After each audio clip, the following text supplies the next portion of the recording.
আইনের লোকের বিরুদ্ধে বেআইনি কাজের অভিযোগ। বিয়ের প্রলোভন দেখিয়ে তরুণীকে ধর্ষণের অভিযোগ উঠেছে মোংলা থানার পুলিশ পরিদর্শকের বিরুদ্ধে। ধর্ষণের শিকার হয়েছেন মর্মে ওসি, সহকারী পুলিশ কমিশনার ও পুলিশ কমিশনার বরাবর লিখিত অভিযোগও করেছেন ভুক্তভোগী ওই নারী। এমনকি বিচার না পেলে আত্মহত্যা করবেন এমন হুমকিও দিয়েছেন মহিলা আওয়ামী লীগের নেত্রী পরিচয় দানকারী ওই তরুণী।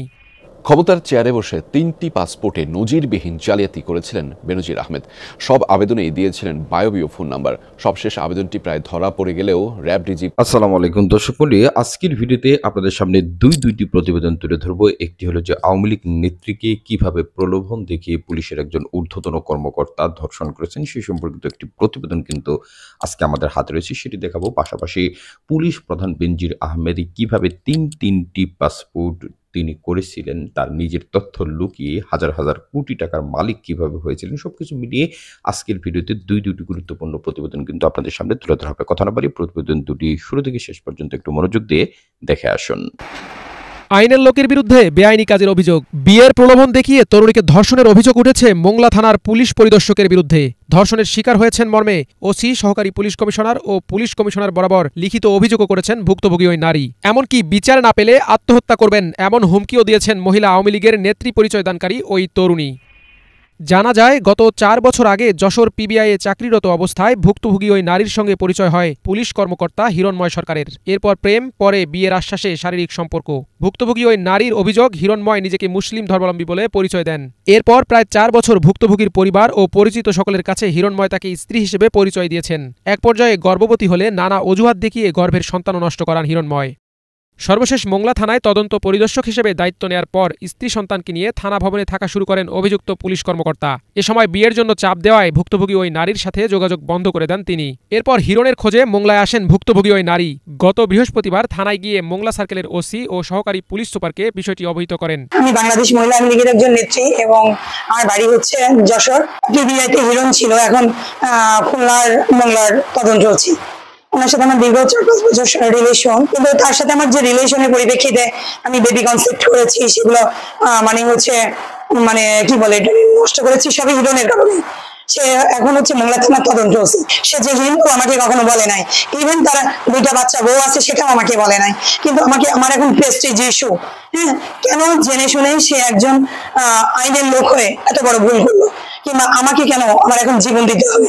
আমার এত মান সম্মান, আমি এত আমার ফ্যামিলিতে যদি জানে তাহলে হয় আমার সুসাইড করতে হবে। আমি চাই তার একটা শাস্তি হোক এবং তাকে দেখে যেন প্রশাসনের কোনো মানুষ অন্যায় না করে। ভুক্তভোগী ওই নারীর অভিযোগের বিষয়ে জানতে চাইলে হিরণময় সরকার দাবি করেন ওই নারী স্রেফ তার বন্ধু ছিলেন। গত কয়েক মাস আগে তার সাথে পরিচয়, তবে শারীরিক সম্পর্ক ও বিয়ের প্রলোভনের বিষয়টি অস্বীকার করেন তিনি। নাসিমা নামে কোনো মহিলাকে আপনি চিনেন নাকি? যশোর বাড়ি? হ্যাঁ, আমি পরিচিত। উনি একটা অভিযোগ করতেছিল যে দীর্ঘদিন আপনার সাথে ওনার সম্পর্ক, দৈহিক সম্পর্ক, শারীরিক সম্পর্ক হয়েছে। এমনি কোনো লিখিত কোনো অভিযোগ দিয়েছে, সে আমার ফ্রেন্ড কথা ছিল। আপনি ওনার নম্বর নিয়ে কথা বলেন? হ্যাঁ, ওনার সাথে আমার কথা হয়েছে। আমি ওনার বক্তব্য নিছি। উনি বলছে যে 4 বছর নাকি আপনার সাথে সম্পর্ক, আপনাকে বিয়ে করবেন বলে ওনার সাথে উনি নাকি বাচ্চাও কনসেপ্ট করছিল, সেটা আমি নষ্ট করছে, এইসব অভিযোগ করছে। এইসব বলেছে তাই? হ্যাঁ হ্যাঁ হ্যাঁ হ্যাঁ ভাই, যদি সে বলে থাকে, যদি তার কোনো সংগতি থাকে, কারণ তার সাথে আমার পরিচিত হয়ে গেছে 13-14 মাস, তো আমি তো 7-8 মাস আগে চলে আসছি। 5-6 মাস লেগে যাচ্ছে পিবিআইতে ছিলাম। এগুলো হচ্ছে তার নেওয়ার মিথ্যা ইন্টেনশন নিয়ে সে যদি এটা করে বা বলে থাকে, সে যদি বলে থাকে ভাই আপনি এমন কোনো বক্তব্য নেই। এ বিষয়ে বাগেরহাট জেলা পুলিশ সুপার জানান, তিনি একটি অভিযোগ পেয়েছেন, তদন্ত করে ব্যবস্থা নেবেন। আমার কাছে একটা অভিযোগ পেয়েছি, অভিযোগটা আমরা তদন্ত করে দেখব। ভুক্তভোগী ওই নারী গত শনিবার বাগেরহাটের পুলিশ সুপার বরাবর একটি লিখিত অভিযোগ করেন। পরে পুলিশ সুপারের আশ্বাসে তিনি মোংলা থেকে যশোরে ফিরে যান। ক্ষমতার চেয়ারে বসে 3টি পাসপোর্টে নজিরবিহীন জালিয়াতি করেছিলেন বেনজির আহমেদ। সব আবেদনেই দিয়েছিলেন বায়বীয় ফোন নাম্বার। সবশেষ আবেদনটি প্রায় ধরা পড়ে গেলেও র্যাব ডিজি প্রভাব খাটিয়ে সেই প্রাইভেট সার্ভিস দিয়েই পাসপোর্ট পেয়ে যান 24 ঘন্টার মধ্যে। সেখানেও দেন এক উদ্ভট ফোন নাম্বার, যার কোনো অস্তিত্বই নেই দেশে। ধরা পড়ে গেলে কি হবে, এই চিন্তা থেকেই 10 বছর ধরে ছক কেটেছিলেন সাবেক পুলিশ মহাপরিদর্শক বেনজির আহমেদ। আরও জানাচ্ছেন রাজীব আহমেদ। 100% কপার কন্ডেন্সারে তৈরি ভিশন ফ্রিজ, তাই গুণে মানে অটুট থাকে বছরের পর বছর। বেনজির আহমেদ তার পুরনো হাতের লেখা পাসপোর্ট নবায়নের আবেদন করেন 2010 সালের 11 অক্টোবর। আসল পরিচয় আড়াল করে নিজেকে বেসরকারি চাকুরিজীবী বলে পরিচয় দেন। আবেদন ফর্মে তার পেশা প্রাইভেট সার্ভিস। আবেদনের 2 দিন পর মেশিন রিডেবল পাসপোর্ট হাতে পান বেনজির, যার মেয়াদ ছিল 2015 সালের 13 অক্টোবর পর্যন্ত। তারপরও 1 বছর আগে ফের পাসপোর্ট নবায়নের আবেদন করেন বেনজির আহমেদ। তখনও তার পরিচয় বেসরকারি চাকরিজীবী, অথচ তখন তিনি ডিএমপি কমিশনার। দ্বিতীয় দফায় নবায়নকৃত পাসপোর্টের মেয়াদ ছিল 2019 সালের 17 সেপ্টেম্বর পর্যন্ত। পরে 2020 সালে ফের পাসপোর্ট নবায়নের আবেদন করেন তিনি। তখন তিনি র্যাবের মহাপরিচালক, তখনও পাসপোর্টে পেশাদার বেসরকারি চাকরিজীবী। তখনই ধরা পড়ে তার তথ্য গোপন ও জালিয়াতির ঘটনা। সে আবেদনে ফোন নম্বরও দেন ভুয়া। কি করে করলেন নিজের পেশা নিয়ে এত বড় জালিয়াতি? জানা যায় কোনোবারই সশরীরে পাসপোর্ট অফিসে যাননি বেনজির আহমেদ। আবেদন ফর্ম নিয়ে যেতেন তার ব্যক্তিগত কর্মকর্তারা। সবশেষ পাসপোর্টে বিষয়টি সন্দেহ হলে আটকে দেওয়া হয় তার আবেদন, চাওয়া হয় বিভাগীয় অনাপত্তিপত্র। সেসব তোয়াক্কা না করে প্রভাব বিস্তার করে পেয়ে যান সবশেষ পাসপোর্টটি। সাবেক এই পুলিশ প্রধান পাসপোর্টে আড়াল করেছেন পুলিশের পরিচয়, নেননি সরকারি চাকরিজীবী পরিচয়ের নীল রঙের অফিসিয়ালটি।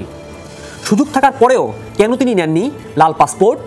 প্রাইভেট সার্ভিস দিয়ে যতটা সহজে বিদেশ ভ্রমণ, বিনিয়োগ ও স্থায়ী বসবাসের সুযোগ করা যায়, অফিসিয়াল পাসপোর্ট করলে সেই সুযোগ থাকে না। ক্ষমতার অপব্যবহার করে এ নজিরই তৈরি করেন বেনজির।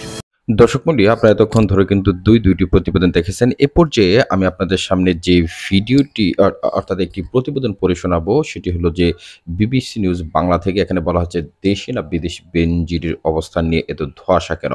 এখানে বলা হচ্ছে দুর্নীতি ও ক্ষমতার অপব্যবহার করে অবৈধ সম্পত্তি অর্জনের অভিযোগে পুলিশের সাবেক মহাপরিদর্শক বেনজির আহমেদকে নিয়ে বাংলাদেশের গত কয়েক সপ্তাহ ধরে নানা আলোচনা চলছে।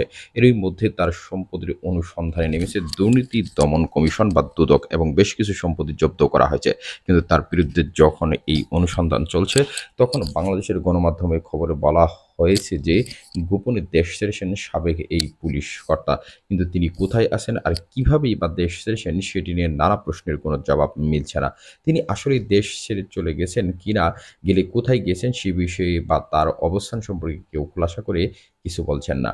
প্রশ্ন হচ্ছে, যখন তার অবৈধ সম্পত্তির বিরুদ্ধে তদন্ত চলছে তখন কি তিনি দেশ ছাড়তে পারেন? সরকার কেনই বা তার অবস্থানের বিষয়ে পরিষ্কার কোনো তথ্য জানাতে পারছে না। বেনজির কোথায় আছেন এরকম নিউজে বলা হচ্ছে যে বেনজির আহমেদের দেশ ছেড়েছেন নাকি দেশে আছেন সেটি নিয়ে নানা কানাঘুষা আছে, কিন্তু এ নিয়ে স্পষ্ট কোনো তথ্য কেউই বলছেন না।